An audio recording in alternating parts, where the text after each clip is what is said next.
Welcome to Telugu popular network. నేను సిరి. Hormuz జలసంధికి ఒక deal కుదిరినట్టు తెలుస్తుంది. మరి ఇరాన్ యుఎస్ వార్ ఇంకా ఆగినట్లేనా? సో దీనికి సంబంధించి మరిన్ని విషయాలు మనకి తెలియజేయడానికి ఈరోజు మనతో పాటు ఉన్నారు ప్రముఖ జియోపాలిటిక్ ఎక్స్పర్ట్ ఎంజీ రావు గారు. నమస్కారం సార్. సార్, ఈ మధ్య కాలంలో మనం హార్ముజ్ జలసంధి గురించి అనేక సార్లు మాట్లాడుకున్నాం. అయితే ఇప్పుడు ఒక డీల్ కుదిరినట్టు తెలుస్తుంది. మరి ఈ డీల్ కుదిరిన తర్వాత పరిణామాలు ఎలా ఉండబోతున్నాయి? ఎస్ అండి, ఇప్పుడు హార్ముజ్ స్ట్రైట్కి సంబంధించి ఇరాన్ ఒమన్ను అదేవిధంగా ఇరాన్ అమెరికాల మధ్య ఒక డీల్ కుదిరింది అనుకుంటూ ట్రంప్ ప్రకటించడం జరిగింది. ట్రంప్ తన ట్రూత్ సోషల్లో హార్ముజ్ ఆల్మోస్ట్ ఓపెన్ అయిపోయినట్టే, డీల్ కన్ఫర్మ్ అయిపోయిందని చెప్పడం జరిగింది. ఇటు ఇరాన్ ఒమన్లో కూడా ఒక డీల్ కుదిరింది, హార్ముజ్ ఓపెన్ అయినట్టే అనుకుంటే ఈ దేశాలు కూడా ఆల్మోస్ట్ కన్ఫర్మ్ చేసినట్టే. అంటే ఇరాన్ అమెరికాల మధ్య ఉన్న అత్యంత ప్రధానమైన ప్రాబ్లమ్స్ రెండు. అందుకే ఇరాన్ అమెరికా యుద్ధం ఈ రెండు దేశాల మధ్య శాంతి ఒప్పందం ఏ మాత్రం కూడా కుదరడం లేదు. కాబట్టి ఇప్పుడు ప్రస్తుతం రెండు అంశాల్లో హార్ముజ్ స్ట్రైట్ ఒకటి, న్యూక్లియర్ డీల్ ఒకటి.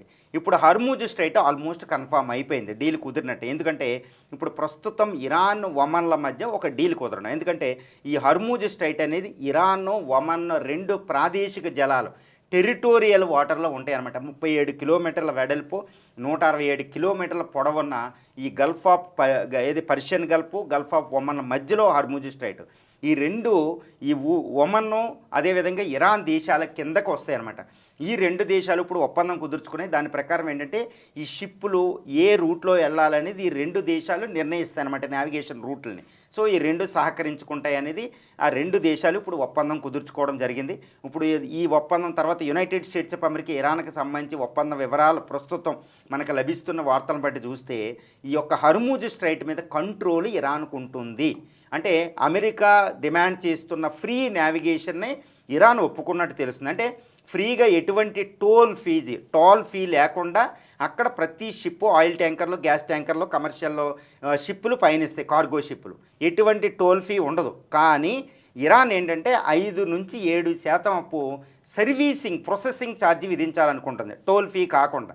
ఈ ఏదంటే ఎన్విరాన్మెంటల్ ప్రొటెక్షను, అక్కడ నౌకలకి రూట్ ఇవ్వడం, గైడెన్స్ ఇవ్వడం. ఎందుకంటే అది ఇరాన్ చాలా కాంప్లికేటెడ్ ఏరియా కాబట్టి వీటికి సంబంధించిన ఖర్చుకి సంబంధించి సర్వీస్ ట్యాక్స్ కింద 5 to 7% ఇరాన్ విధించే అవకాశం ఉంది. దాన్ని ఇరాను, ఒమన్ దేశాలు పంచుకునే అవకాశం ఉంది. అంటే అమెరికా అబ్జెక్ట్ చేస్తున్న టోల్ ఫీ అనేది ఉండదు, కానీ ఫ్రీ నావిగేషన్ ఉంటుంది. కానీ ఇరాన్ మాత్రం ట్యాక్స్ వసూలు చేస్తుంది, ఏదో ఎన్విరాన్మెంటల్ ట్యాక్స్ ఇది పేరు పెట్టి. అంటే అమెరికా డిమాండ్ అయిన free navigation UNCLOS United Nations Convention of Law of Sea ప్రకారం ఫ్రీ నావిగేషన్ ఉంటుంది. కానీ ఇరాన్ అయితే ట్యాక్స్ వసూలు చేస్తుంది, అది టోల్ ఫీ కింద కాకుండా. అంటే ఏంటి, ఇరాన్ హార్ముజ్ స్ట్రైట్ మీద కంట్రోల్ వదులుకోవడం లేదు.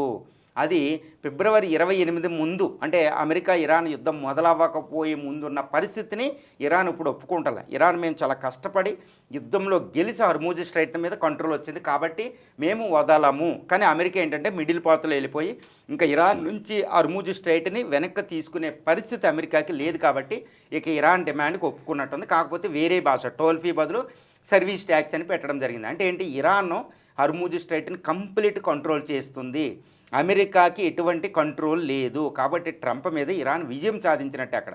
కాకపోతే ఈ హార్ముజ్ స్ట్రైట్కి సంబంధించి ఇంకా పీస్ డీల్ కుదిరినట్టే. హార్ముజ్ స్ట్రైట్లోంచి ఇంకా అన్ని షిప్పులు వెళితే, ఇంక్లూడ్ ఇండియా, చైనా షిప్పులు కూడా అక్కడ సర్వీస్ ట్యాక్స్ని పే చేసి వెళ్లాల్సిన పరిస్థితి ఇక్కడ మనకు దాపురించింది. అంటే ట్రంప్ ఓడిపోయినట్టే హార్ముజ్ స్ట్రైట్కి సంబంధించి.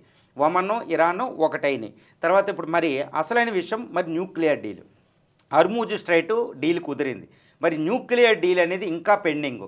అక్కడ పీకేక్స్లో ఉన్న ఇరాన్ యొక్క 440 కిలోల యురేనియం, శుద్ధి చేసిన యురేనియంని ఇరాన్ ఇవ్వడంలే. కాబట్టి ఇరాన్, అమెరికా ఏమంటుంది, అసలు అణు పరీక్షనే చేయకూడదు, అణ్వాయుధాలే నీ దగ్గర ఉండకూడదు, ఎన్పిటి సైన్ మీద అసలు ఇరాన్ ఒప్పుకునే పరిస్థితి లేదు. హార్ముజ్ స్ట్రైట్ పరిష్కారం అయినా కానీ ఈ న్యూక్లియర్ ఇష్యూస్కి సంబంధించి ఇరాన్ అమెరికాల మధ్య ఇది పరిష్కారం అవడం అనేది చాలా కష్టం. కాబట్టి మళ్ళా యుద్ధం ప్రారంభమయ్యే అవకాశాలే మనకి 99.99% అక్కడ కనిపిస్తున్నాయి. తర్వాత ఇరాన్ అమెరికాల మధ్య డీల్ కుదిరితే సరిపోదు, ఇరాన్ ఇజ్రాయెల్ మధ్య కూడా డీల్ కుదరాలి. ఎందుకంటే ఇరాన్ అమెరికాల దగ్గర కుదిరింది ఫెయిల్ అయింది, ఎందుకంటే ఇజ్రాయెల్ ఒప్పుకోనందుకు.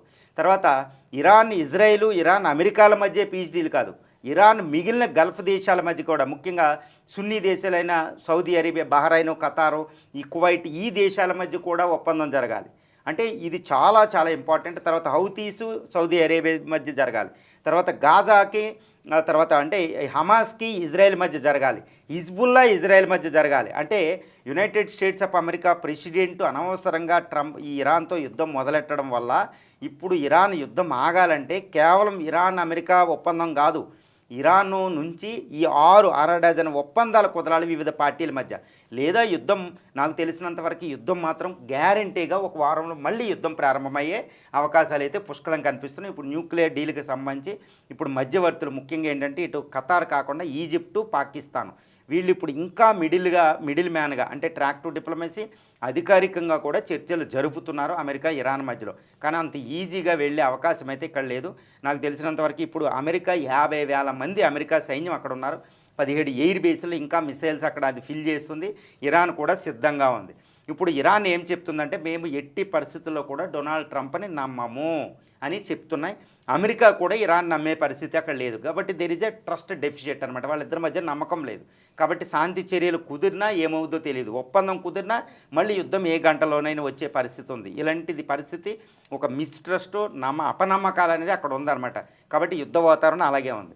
తర్వాత యుఎస్ అక్కడ ఉన్న ప్రస్తుత పరిస్థితి ఏంటంటే యుఎస్ 50,000 మంది భూతల దాడులకి సంసిద్ధంగా ఉన్నారు. యుఎస్ఎస్ జార్జ్ డబ్ల్యూ బుష్ అని, యుఎస్ఎస్ అబ్రహం లింకన్ అని ఎయిర్ క్రాఫ్ట్ క్యారియర్లతో 50,000 మంది సైన్యం అక్కడ డిప్లాయ్ చేసింది.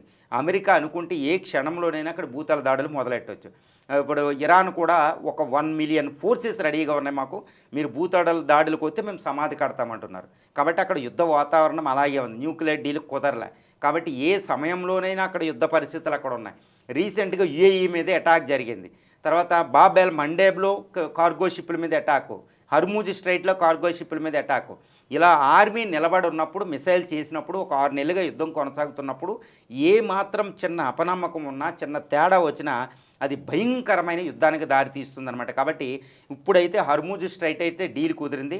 ప్రస్తుతం పెట్రోలియం రేటు కూడా అంతర్జాతీయ మార్కెట్లో పడిపోయింది ఈ 79కి. కాబట్టి ఇది ఒక శుభవార్త అనేది మనం చెప్పవచ్చు.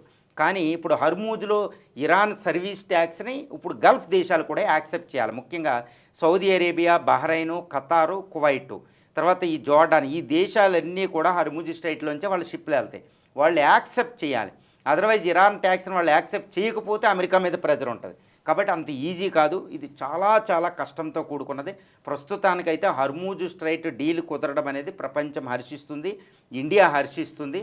కానీ ఇరాన్లో ఉన్న ఐఆర్జీసీ మధ్యలో విపత్కర పరిస్థితి. ఇప్పుడు ఇరాన్ అమెరికాల మధ్య కుదిరిన ఈ అవగాహన ఒప్పందంపై మళ్ళీ ఇరాన్లో కూడా సఖ్యత లేదు.